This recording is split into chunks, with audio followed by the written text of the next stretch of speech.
दक्षं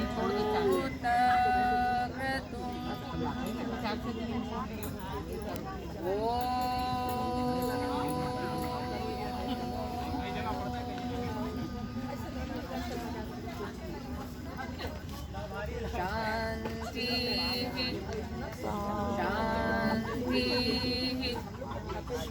शांति।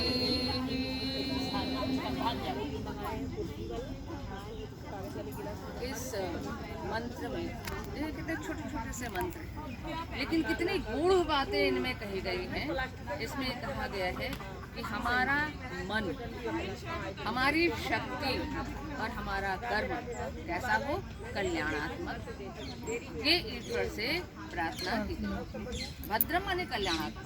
क्या क्या कल्याणात्मक हो, तो मन दक्षम शक्ति हो, बल हो, और फिर तुम मने कर्म। तो हमारा मन, शक्ति और कर्म कैसा हो, कल्याणात्मक हो, ये कामना इस मंत्र में।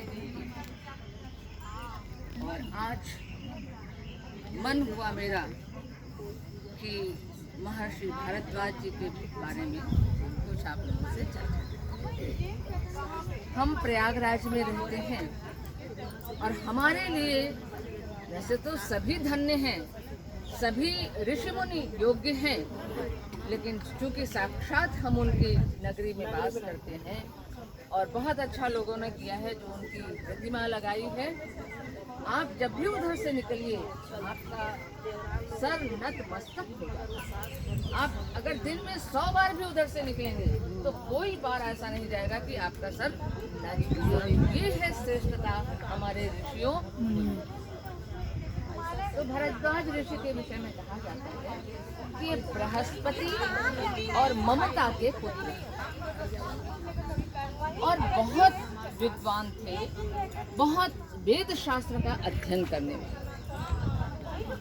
तो इन्होंने किससे कौन कौन सी विद्या पढ़ी, इसके विषय में उल्लेख मिलता है कि सबसे पहले इन्होंने इंद्र से व्याकरण पढ़ा। और क्या पढ़ा? आयुर्वेद पढ़ा। साक्षात इंद्र से इन्होंने व्याकरण और आयुर्वेद की शिक्षा। और भृगु ऋषि से इन्होंने धर्मशास्त्र की शिक्षा। तो विविध शास्त्र जितने थे वो सब इन्होंने किसी न किसी बड़े आचार्य से उसकी शिक्षा।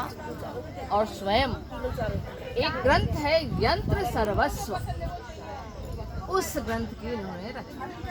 यानी जो आपका विमान बनता है वो उनके समय में भी था और उन्होंने ही पुष्पक विमान का तो उल्लेख आप पढ़ते ही हैं। और भी विविध प्रकार के कौन कौन से विमान होते हैं, उनमें क्या मटेरियल लगता है और किस प्रकार से वो बनता है, ये सारी समृद्धि हमारी भारद्वाज जी के उस यंत्र सर्वस्व नामक ग्रंथ में मिलती।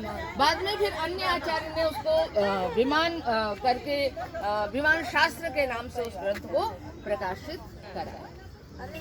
तो इस तरीके से यह जो आचार्य थे निरंतर अध्ययन करते रहते थे, निरंतर पढ़ते रहते थे और वेद का निरंतर पारायण करते थे।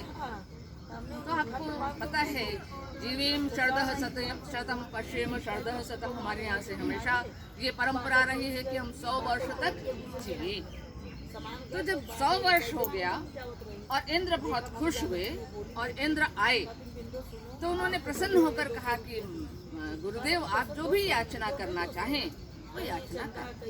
उन्होंने कहा मुझे 100 वर्ष की और आयु दे दीजिए। जिससे उन्होंने कहा क्या करोगे? बोले मैं फिर से अध्ययन करूंगा वेद का। एक बार पढ़ने के बाद मनुष्य सोचता है हम पारंगत हो गए, हमें तो सब आ ही गया, आप दोबारा पढ़ने की क्या जरूरत है। देखिए दूसरे 100 वर्ष उन्होंने लिए और उस पूरे 100 वर्ष में उन्होंने वेद का अध्ययन किया। फिर 200 वर्ष पूरे हो गए, फिर इंद्र आए और वो कहे मैं बहुत प्रसन्न हूँ, तुम क्या मांगते हो मांगो। तीसरी बार उन्होंने फिर कहा कि मुझे 100 वर्ष की आयु दे दीजिए। क्या करोगे? वेदाध्ययन करो। तो इतना ज्यादा उस अध्ययन में डूबे थे, इतना ज्यादा उस अध्ययन में डूबे थे, उनको लगता था मुझे कुछ नहीं आता है, मुझे और पढ़ना है और पढ़ना है और पढ़ना है। तो जब 300 वर्ष पूरे हो गए और सबसे ज्यादा जीवन जीने वाले महर्षि भारद्वाज ही माने जाते हैं। फिर इंद्र आए, फिर इन्होंने वही याचना की। तो उन्होंने कहा देखिए भरद्वाज जी, उन्होंने उनके सामने बालू के बड़े बड़े ढेर लगा दिए 3, और उसके बाद उसकी एक मुट्ठी उठाई और ऐसे गिराई। कहने लगे देखिए इन 300 वर्षों में आपने जो अध्ययन किया है ना वो बस इतना है, और ज्ञान कितना है, ये 3 ढेर जो आपको पर्वतों के दिख रहे हैं, कितना ज्ञान है, उसका कोई आदि अंत नहीं है। तो इसलिए निरंतर आप करते रहेंगे तो भी आपकी अभिलाषा जो है वो कहीं शांत नहीं होगी। तो आप अग्नि विद्या का चयन करिए, और अग्नि सर्वश्रेष्ठ देवता माने जाते हैं। उनको अध्ययन करने के बाद आपको सब कुछ आ जाएगा, कुछ भी अवशिष्ट नहीं रह जाएगा। ऐसा इनके विषय में उल्लेख मिलता है। और ये ऋग्वेद के 6ठ मंडल के ऋषि माने जाते हैं।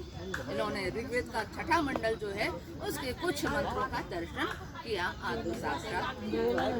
तो वैसे ऋग्वेद के 10 मंडल माने जाते हैं, और उस मंडल में कोई न कोई ऋषि प्रमुख होता है, और उसके वंश के और जो उनके पुत्र इत्यादि होते हैं वो भी उसमें इंक्लूड होते हैं, वो भी मंत्रों का दर्शन करके जाते थे। तो वो सारा कुछ मिल कर हमारा ऋग्वेद बनकर तैयार।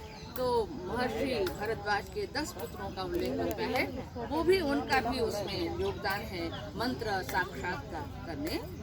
तो ऐसे भरद्वाज ऋषि थे, और रामायण तो हम सभी ने पढ़ी है, जानते भी हैं कि कैसे वनवास के समय भगवान राम आए, और दूर से ही उनको दिखा कि कुछ अग्नि प्रज्वलित हो रही है। कहते हैं भाई लक्ष्मण देखो हम लोग आ गए हैं भरद्वाज ऋषि के आश्रम के समय।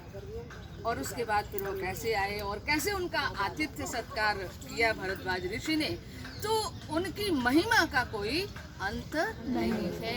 और जितने भी शास्त्र हो सकते हैं उन समस्त शास्त्रों के ये पारंगत आचार्य थे। ऐसे हमारे भरद्वाज ऋषि थे, उनको हम शत शत नमन करते हैं। और अगर आंख बंद करिए तो आपको आज भी लगता है कि हम उन्हीं के आश्रम में समय है भरद्वाज। अखंड रामायण का पाठ ले आया 30 तारीख को, और 1 तारीख को बहुत बड़ा भंडारा, 10,000 लोगों का भंडारा मोहल्ले के सारे लोग करा रहे हैं। मेरा भैया वहाँ पर ना वो करवाता है, हर सैटरडे को सुंदरकांड का पाठ बैठवा देता है। तो करते लोग हैं लेकिन वो एक पूजा करके तब बैठवा देते हैं। और अच्छा है एक सदभावी आदमी हर की अंदर आनी चाहिए, क्योंकि देखिए हमारे सबके अब 2 अंदर साल हो गए कराते कराते, तो अब अखंड रामायण बैठ